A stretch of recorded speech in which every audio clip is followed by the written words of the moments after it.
एक आदमी की जेब उसके चेहरे से भी ज्यादा खाली थी, लेकिन फिर भी वह बड़ी हिम्मत से बाई युए गुआंग और उसके बेटे को 5 सितारा होटल में लेकर गया। वहां उसने शुरू में ही लगभग 30 मिलियन युआन खर्च कर दिए। उसे पूरा भरोसा था कि उसकी पत्नी एक चलता फिरता वॉलेट है और हमेशा की तरह जल्दी से बिल भर देगी।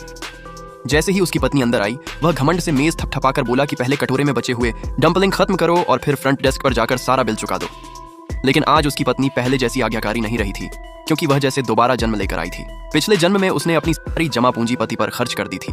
जब उसे अपेंडिक्स की गंभीर बीमारी हुई और वह ऑपरेशन टेबल पर कमजोर हालत में पड़ी थी, तब उसके पति ने जरा भी दया नहीं दिखाई और उसे ठंडी ऑपरेशन टेबल पर छोड़ दिया, जहां अंत में उसकी मौत हो गई। जब उसने दोबारा आंखें खोलीं, तो वह समय में पीछे जाकर अपनी शादी की पहली रात पर पहुंच गई। इस बार उसे पूरी सच्चाई समझ आ गई कि बाई युए गुआंग और उसका बेटा पहले से ही उसके पति के साथ मिलकर चाल चल रहे थे। पहले वह सबकी सेवा करने वाली एक भोली औरत थी, यहाँ तक कि पति के नौकर की रिश्तेदार भी उसे नौकरानी की तरह ट्रीट करती थी। लेकिन अब उसने ठान लिया था कि वह सबको उनकी हरकतों की कीमत चुकवाएगी। उसने शांति से स्वादिष्ट खाना बनाया, लेकिन जैसे ही सब खाने बैठे, बाई युए गुआंग का बिगड़ैल बेटा शरारत करने लगा। उसने खाना खाकर मेज पर फेंक दिया और सारे व्यंजन खराब कर दिए। जब महिला ने उसे टोका, तो बाई युए गुआंग तुरंत उसके खिलाफ बोलने लगी।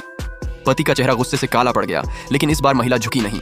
कुछ समय बाद सब लोग ब्लैक पर्ल रेस्टोरेंट पहुंचे। पति ने पत्नी के लिए जो साधारण कमरा बुक किया था, उससे वह खुश नहीं था।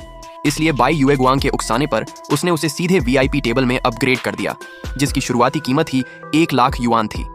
उसकी जेब में एक पैसा भी नहीं था, फिर भी वह खुले हाथ से पैसे उड़ाने लगा, क्योंकि उसे विश्वास था कि आखिर में उसकी पत्नी ही बिल भरेगी।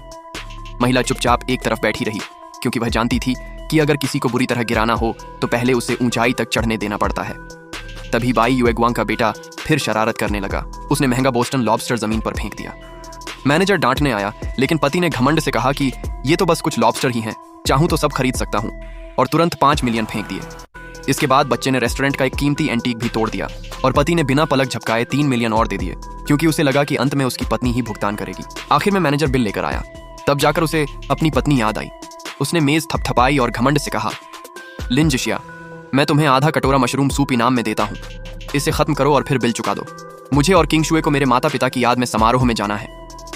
वह उससे ऐसे बात कर रहा था जैसे वह कोई नौकर हो, लेकिन इस बार महिला ने शांत आवाज में उसकी तरफ देखा और कहा, मैं तुम्हारा बिल क्यों भरूं? यह सुनते ही पूरा माहौल बदल गया, क्योंकि इस बार वह पहले वाली कमजोर पत्नी नहीं थी। अब वह सच जान चुकी थी और अपने अपमान का बदला लेने के लिए तैयार थी।